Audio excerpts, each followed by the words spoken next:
welcome to Real Truth for Today with Pastor Jeff Schreve, Senior Pastor of First Baptist Church in Texarkana, Texas. Now, here's Pastor Jeff. Well, good morning and welcome to Real Truth for Today. Pastor Jeff Schreve here. Hope you're having a great morning. Hey, I want to ask you, have you heard the term political Islam? You know, it's a term that's gaining notoriety and traction in America, in American public discourse and political discourse, and people are talking about this thing called political Islam. You say, I'm not sure what that is. Well, just to give you an idea, it is connected to Sharia law coming to America. A recent House Judiciary Subcommittee held a hearing as to why political Islam and Sharia law are not compatible with the U.S. Constitution. Some people say, well, you know, all this talk among you Christians about Islam and the dangers and threats of Islam, it's just much ado about nothing. One guy just recently emailed me and said, you know, the Muslims make up a little over 1% of the United States population, and in 2050, according to AI, it's only going to be 2.5%. So why are we making a big deal about this? Well, we're making a big deal about it because it's a big deal, and it is a great threat to, as we hear from the Democrats, threat to our democracy. Well, if you want to talk about a threat to the republic, it is political Islam, or Islamism as it is known. And to help me with this important discussion is my friend Pastor Darrell Harrison. He's the counselor and elder at Redeemer Bible Church in Gilbert, Arizona.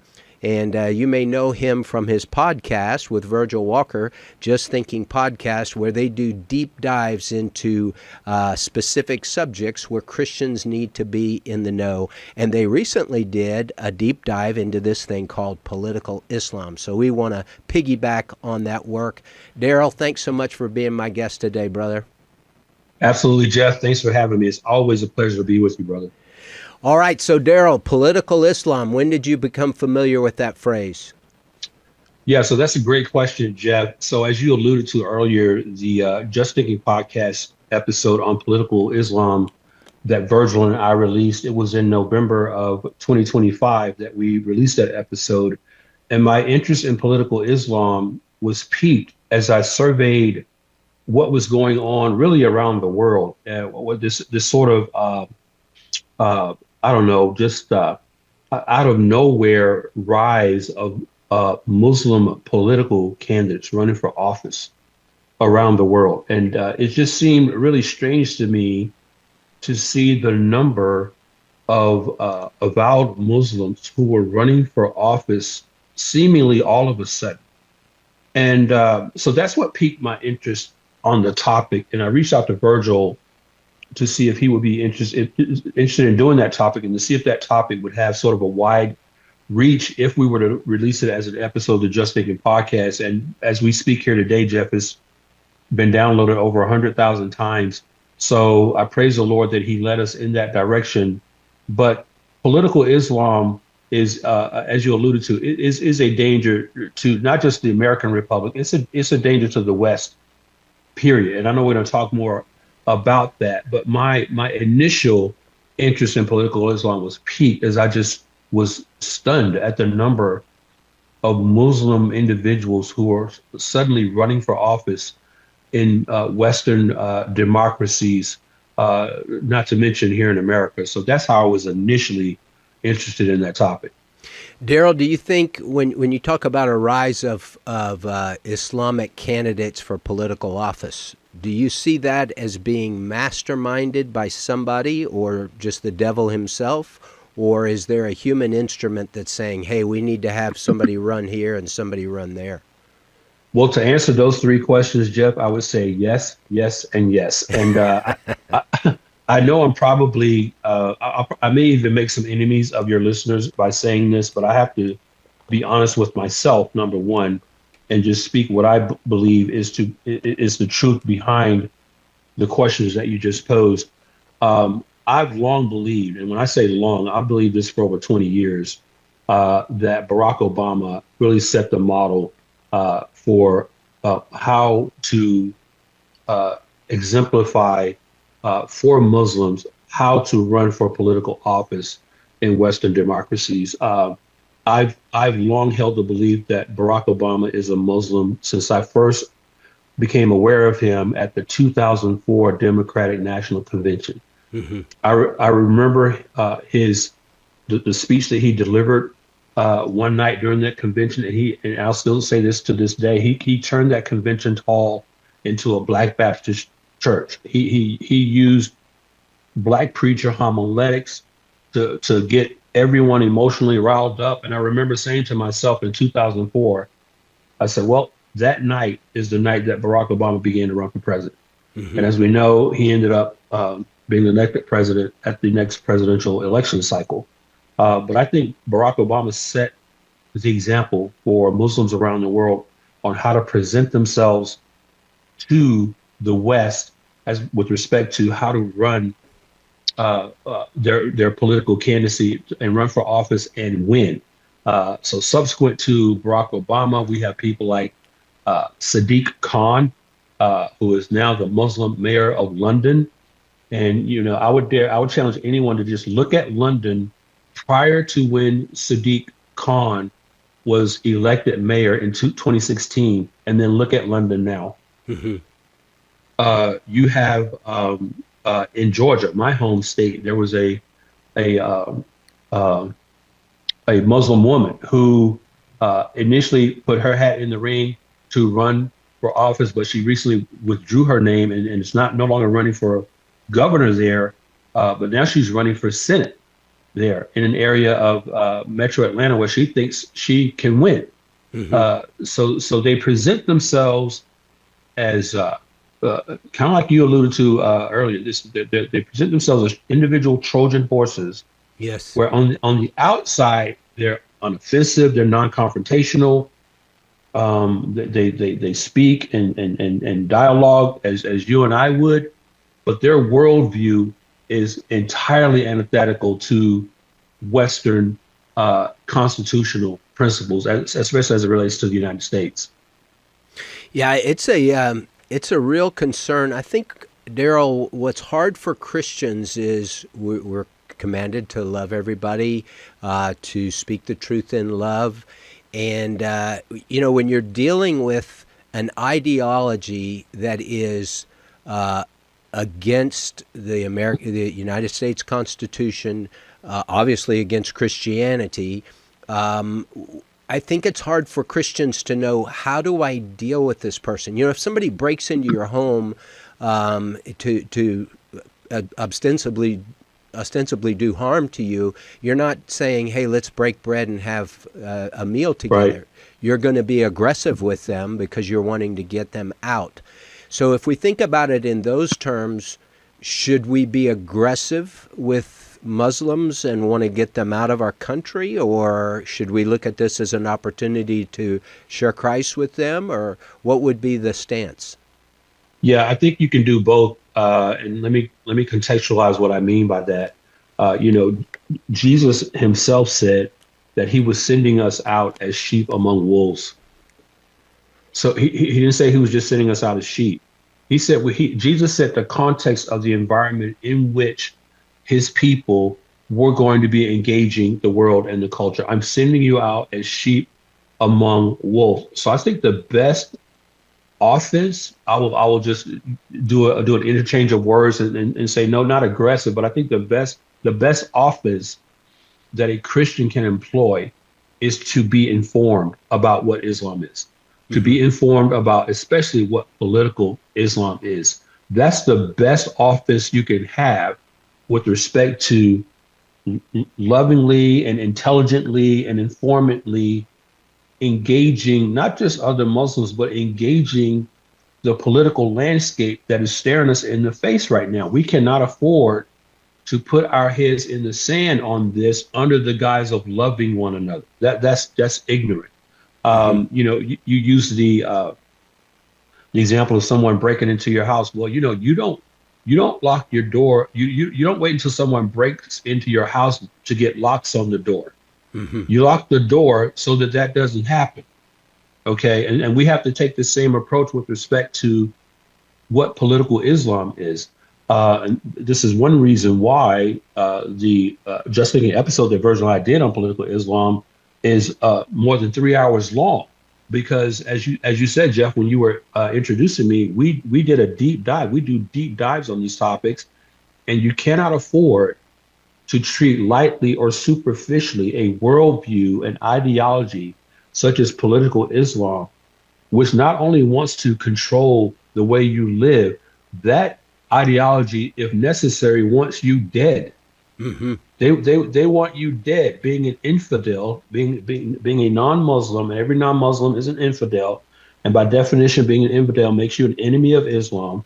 These people want you dead. So, hey, love one another. They're all image bearers of God, just like we are.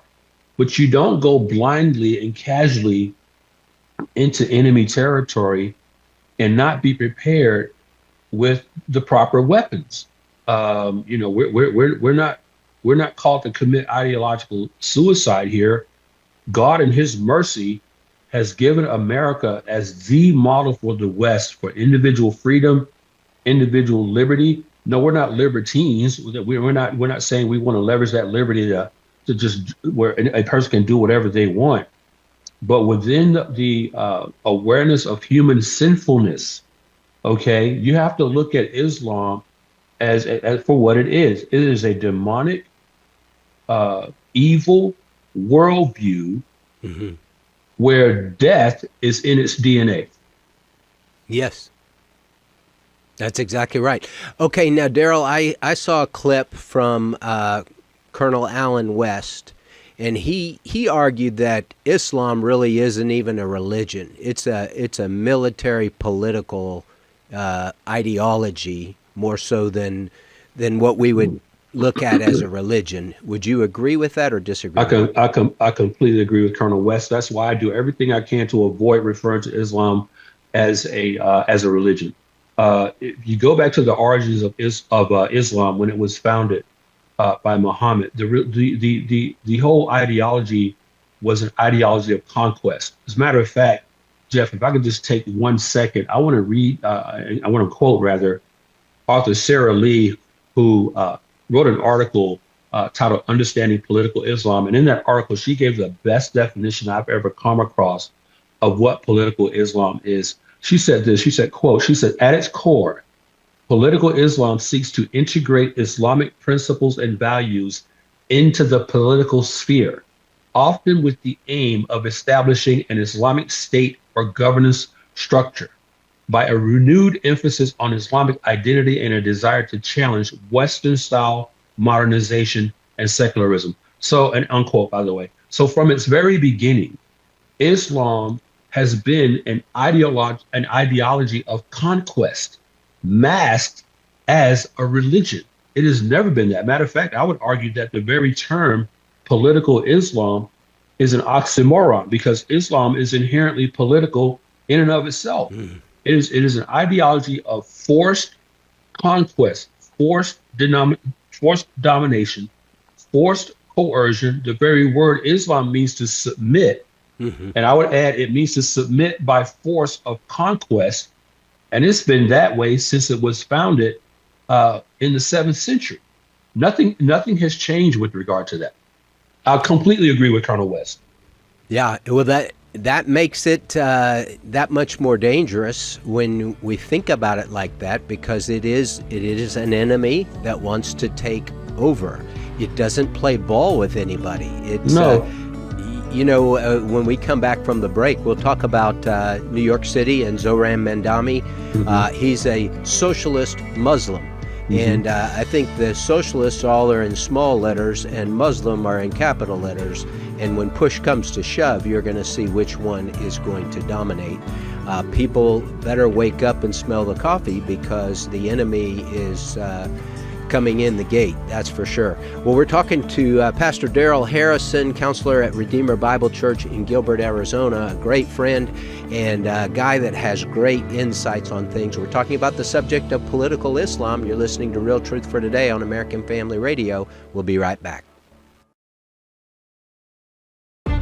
If we lose this cultural war, we're going to have a hedonistic, humanistic society. Discover the story of the culture warrior Don Wildman and how he went head-to-head with Hollywood, Playboy, the homosexual agenda, and the Disney empire. The movement Don started continues today as AFA fights the attack against truth and righteousness. Watch Culture Warrior and join the fight. Visit culturewarrior.movie.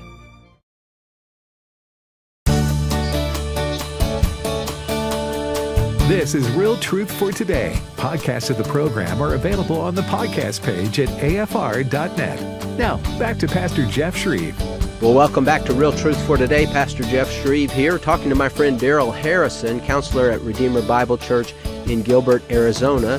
And for a number of years, Darrell was working for Grace to You out in California with John MacArthur's ministry. And Darrell, I got to ask you, do you miss your Grace to You days? I do miss my Grace to You days, Jeff. So the way I put that, so I spent 5 years out in L.A., worked for John MacArthur at Grace to You. I miss John MacArthur dearly. I probably watch more of his sermons now that he's gone than I did when he was alive. But I do miss my Grace to You days. They were wonderful, wonderful days, incredibly blessed. I met some of the most incredible people working there, not only John MacArthur, but Phil Johnson, the executive director at Grace to You, my former boss, Jay Flowers.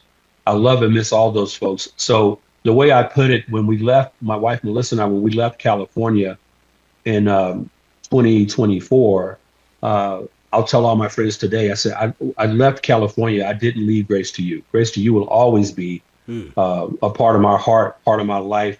I can't say the same for California, but that's kind of how I put it. I left California. I did not leave Grace to You. Yeah. So a Georgia boy who went to California, didn't like it. Now you're in Arizona, which doesn't seem to be grossly different, is it? It depends on what you mean by different. You know, it's hot. It's hotter here, actually. It gets hotter here than it does in Southern California, you know, but Arizona, pretty much the entire state. I was thinking politically. Yeah. It's pretty much the same. I mean, you and I were talking offline, and I was saying one of the things that sort of surprised me here was how liberal a place Arizona is. But when you think about it, Jeff, Arizona is still one of those places where it has carried forth from the 60s that this is a place where, hey, if you're a hippie or if you're a free-loving individual, you can come here and be yourself. So people come here to Arizona to find space, to be alone, to get lost, you know, to where nobody can find them. These are maybe second, third generation hippies that come out here.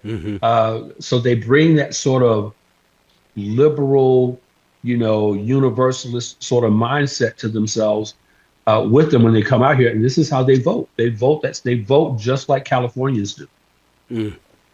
Well, formula for eventual disaster, that's for sure.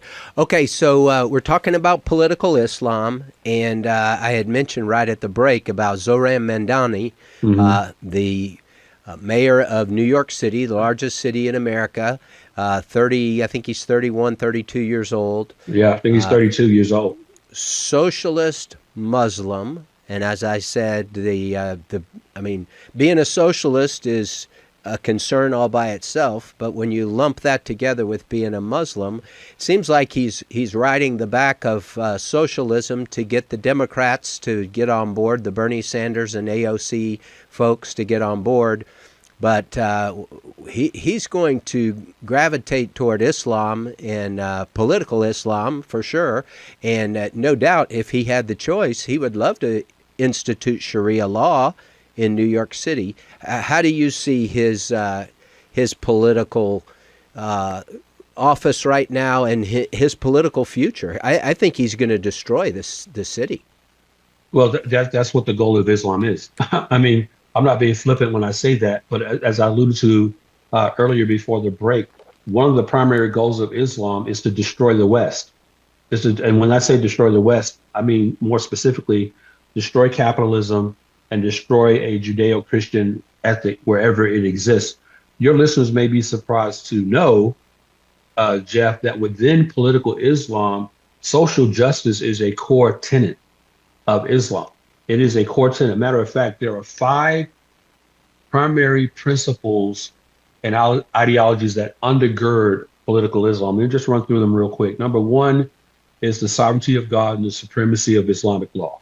That is number 1. If your listeners don't remember anything else from this discussion that we're having, they need to remember that political Islam is undergirded by the sovereignty of their God, their false God, Allah, and the overall unwavering, non-negotiable supremacy of Islamic law, what you referred to correctly earlier as Sharia. Number 2, there's the importance of Islamic identity and unity. So with respect to social justice, Zohran Mandami in New York, or any Muslim mayor, they're going to exalt their fellow Muslim citizens above everybody else. So as it relates to unity and equality, it starts and begins with Muslims, and then everybody else gets the leftovers. Number 3, the rejection of Western-style modernization and secularism. This is why pretty much everything that's Western, that's contemporary, that's capitalistic, that's free market, Muslims are against. Number 4, as I mentioned, the pursuit of social justice and equality. And then number 5 is the role of what's called the Ummah, that's spelled U-M-M-A-H.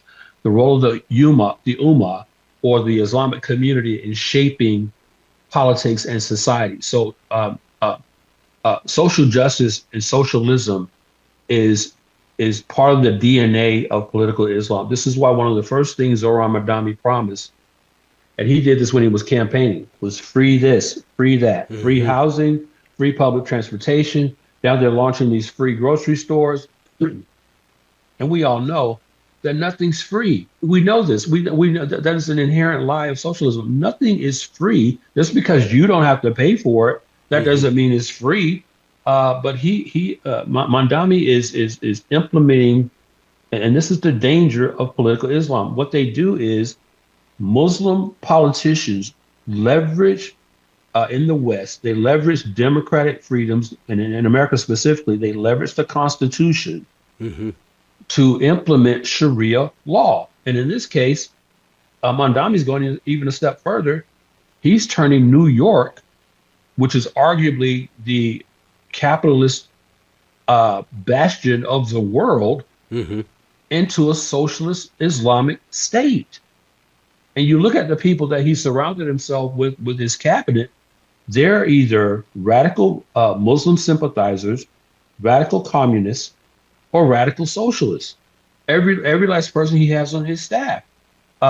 So I totally agree with you, and I don't think you're exaggerating.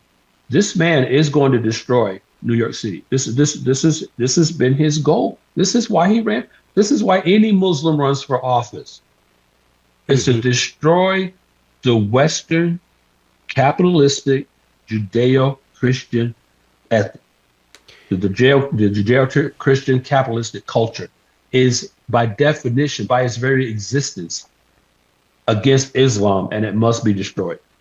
Okay, so as far as the human puppet master for political Islam, do you see that as being Barack Obama? Absolutely. I answer that question. I will not hesitate in answering that question. Absolutely. That's been the case since he was nominated for president. Absolutely. I don't have any more to add to that question. Absolutely. I think Barack Obama he's a wizard behind the curtain. Yes. He's the wizard behind the curtain. He's pulling the gadgets, he's navigating through all the knobs and switches and everything like that. He is absolutely doing this. I have no doubt about that. Okay, so Darrell, he's got to have help from the George Soroses of the world and people like that. George Soros is a Jew, right? You wouldn't think a Jew would team up with Islam, since Islam wants to destroy the Jews and kill all the Jews. We have that phrase, politics makes strange bedfellows. It's almost like, okay, the Bernie Sanders and the Democratic Socialists think they can use Islam to get their agenda across, and the Muslims know that they can use these useful idiots to get in power. How do you see that as far as Obama working with a guy like George Soros? Because they seem to have different end goals. Well, it's like the old adage goes, right, Jeff? The friend of my enemy is my friend. So if you have though Obama and Soros may be, in terms of Obama being a Muslim, Soros being a Jew, if they share the same worldview, their differences in that area don't matter. They both share the same worldview. They both share the same worldview. Now, where Soros, I would love to dig into the origins and the genesis of Soros's worldview. The origins of Barack Obama's worldview is more easily defined and constructed, I think, because being raised as a Muslim, he was taught as a boy to hate everything that's not Muslim. But a guy like George Soros, you have to ask a guy, because there are various types of Jewishness, if I can use that word. Just because Soros is an ethnic Jew doesn't mean that he is an ally of Israel. That doesn't mean that at all. I would argue that he's not an ally of Israel, for example. But as long as he and Obama share the same worldview, it's the friend of my enemy is my friend. So the enemy of my enemy. The enemy of my enemy is my friend. So this is where we are with Obama and Soros. So I have no doubt that they're in cahoots with, at least at a minimum level, to finding who they deem to be Muslim men and women who can run for office and win. And by winning and then getting into office, they surreptitiously employ Sharia governance principles and actually carry out their elected office under Sharia principle. So, I have no qualms at all, no hesitation to say that, regardless of whatever differences that they may have from an ethnic background or whatever, Obama and Soros absolutely share the same worldview, and that's what makes them partners in all this. Okay, when you think about the end result, so you let Mandami do whatever he wants to do, destroys New York City financially, the people that have means and can move out will move out. Mm-hmm. I've always wondered this. It's like, okay, so people that vote Democrat, I mean, if it doesn't matter, you're a yellow dog, I'm going to vote for you. So that, the yellow dog Democrats, when you get what you vote for, right, it's just devastation, devastation for the masses. What do the elites get out of it? Just power? Yeah, because that's always the way. That's always the prize for the elites. The elites know this, and this is why, think about it, Jeff. Why do you think there has been one revolution after another across human history? It's because those who revolted in the end were shocked that they didn't get what they thought they were going to get. So let's have another revolution. Well, that one didn't work, so let's have another revolution. So and this is what the elites recognize. The elites recognize, as I was trying to say earlier, they recognize human nature. They know that human nature will settle for a promise of something. Mm-hmm. They know that all you have to do is promise them. You don't have to deliver anything. Right. You don't have to deliver on the promise. Or if you do have to deliver, you only need to give them crumbs from the table. You don't invite them to the table. The elite know this. They know this about human nature. And this is Mandami, for example. He's only the latest face that is the front of an old satanic idea, socialism, that has never worked and won't work this time. Right. But the what's beyond that, brother, as we hash this out further, is the human nature aspect of it, Jeff. I mean, how do you explain human nature that repeatedly falls for these empty promises when history objectively proves that it doesn't work. It's not going to give you this nirvana that you think it is, to where these people, they don't want to work. They don't want to earn a standard of living. They want everything given to them on the backs of those who do work. And so they keep voting for these elitists who just surround themselves with a small group of power brokers who look down on them and laugh. I'm sure that in Mondami's cabinet meetings, or when he's home with his wife, he has to just laugh at how easy this has been for him. But they know human nature better than some Christians do. And it's amazing how this just repeatedly works across human history, and we just don't seem to learn from it. So as Christians become aware of what's going on, and hopefully society becomes aware of what's going on, for them to have a House Judiciary Subcommittee looking into why political Islam and Sharia law are not compatible with the Constitution, there is an awareness, and it seems to be a growing awareness of this is a problem. Do you see us being able to effectively combat that? I think we can effectively combat that, but here's what's happening. You've got a two-pronged war going on.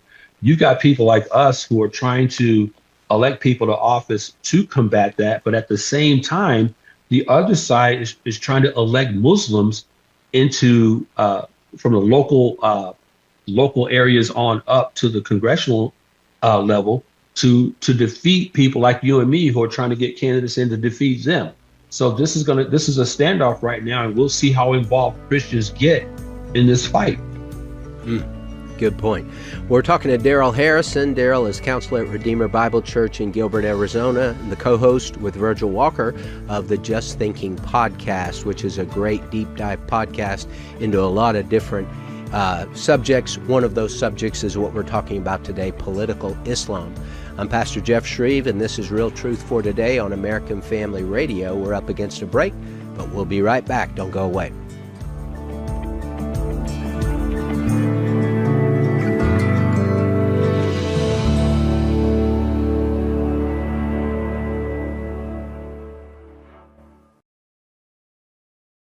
We live in an ever-changing culture that continues to fall away from its moral foundations. The Stand provides a Christian perspective on current issues that are important to your family. Produced by the American Family Association, this monthly magazine is full of articles and stories about people who are making a difference in their community and around the world. Sign up today and receive a free 6-month subscription. Visit thestand.net or call 1-800-326-4543.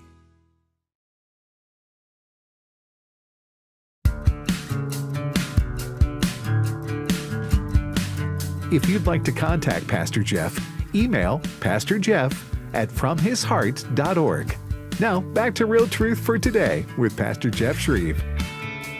Welcome back to the program. Pastor Jeff here talking to Darrell Harrison. We're talking about political Islam, also known as Islamism.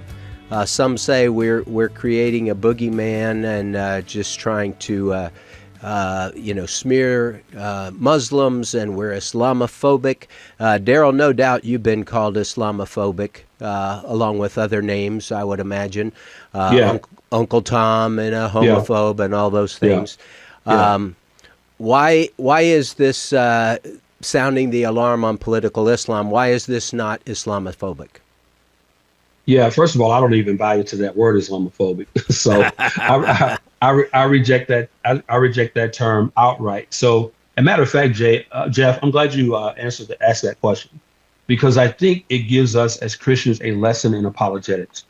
When you're called any sort of pejorative, in this case, the pejorative may be Islamophobic. You have to reject those terms. You don't even converse with anybody who uses a term like that.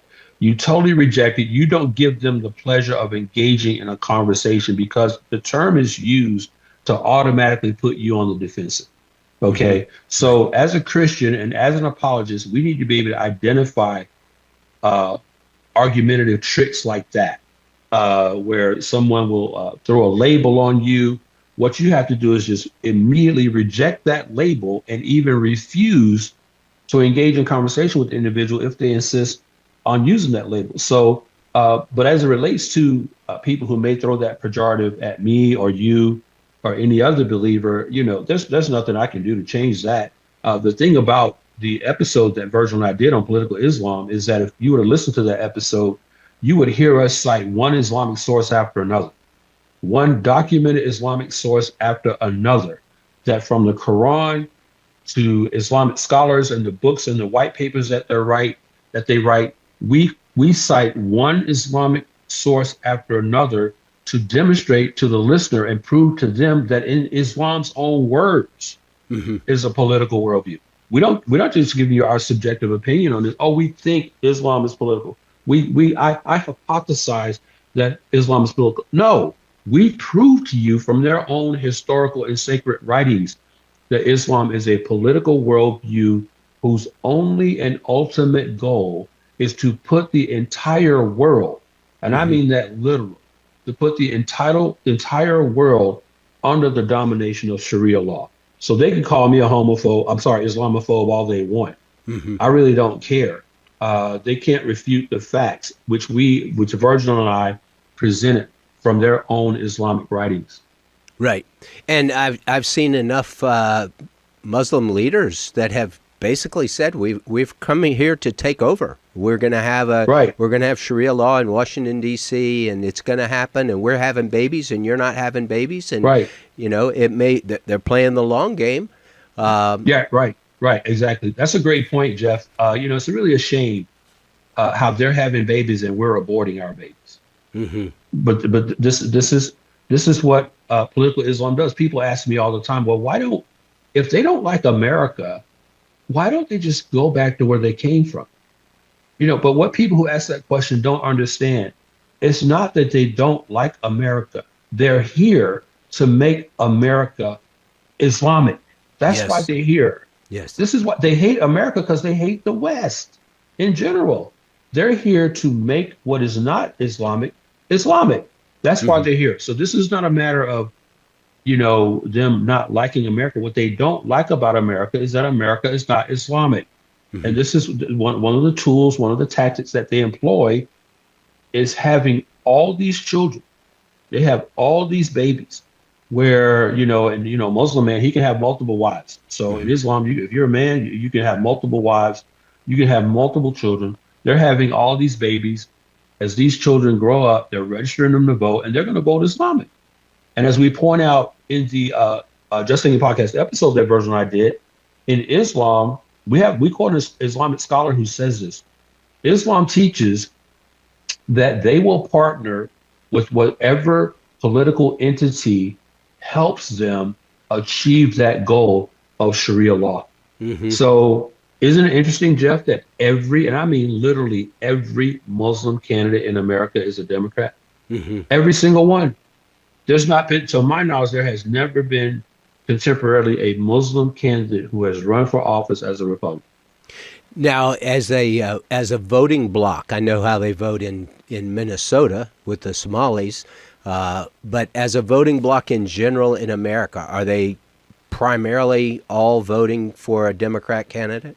Absolutely, because they know that the Democrat Party will provide them with a roadmap. Right, we were talking about earlier about how Barack Obama is the wizard behind the curtain. They know that the Democrat Party the Democrat Party has enough Muslims in its own party right now to help them along that yellow brick road, so to speak, to get them to Oz, to get them into the Senate, to get them into the House of Representatives, to get them into mayorships, as we're seeing, get them in governorships as well. They know that the Democrat Party the Democrat Party's hatred of America is such that they will facilitate Muslim political candidates getting into office. They know this. Okay, so we know how bad it is living in Gaza under Hamas. We know how bad it is living in Iran under that regime. And the Iranians are all for President Trump and the attack on Iran because they want to be set free. What is life like living in Saudi Arabia? So Saudi Arabia, to my knowledge, there may be others who can speak more intelligently and eloquently on this. But do you know in Saudi Arabia, Jeff, that Saudi Arabia doesn't even allow Muslims to do some of the things that they're allowed to do here in America? In Saudi Arabia, you cannot just form a massive Islamic protest and block streets. You cannot form in mass in Saudi Arabia prayer, Muslims gathering by the thousands to pray in the middle of the streets or in public places. There are places in Saudi Arabia where that is outlawed. And Saudi Arabia is an Islamic nation. Mm-hmm. Now, life, generally speaking, in Saudi Arabia is hard for the average Muslim. However, there are areas within Saudi Arabia that become westernized to the extent that you have some degree of democracy, small d, but it's very limited. But I just find it ironic that there are places over there where the Muslims in an Islamic nation, in an Islamic theocracy, don't allow Muslims the free reign that they have here in America. Mm-hmm. But that's how Muslims in America abuse the Constitution.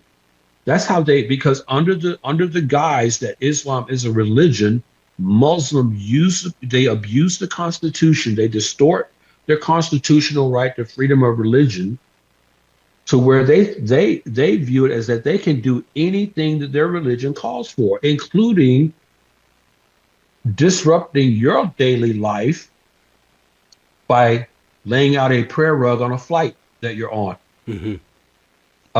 Laying down a prayer rug in an office space, gathering by the hundreds, if not the thousands, to pray in the streets, just totally impromptu. Mm-hmm. But this is how this is the deception of Islam. They come into Western nations, take advantage, they distort, invert, and absolutely abuse their freedoms, so that if you treat it as a religion, there's nothing you can do to stop them. So I'll say one last thing: we need politicians in America who are courageous enough to call Islam what it is. It is not a religion; it is a political worldview that aims to conquer and control every inch of land and territory that it sets its foot on. Okay, let's put on the eschatological cap and look down the road.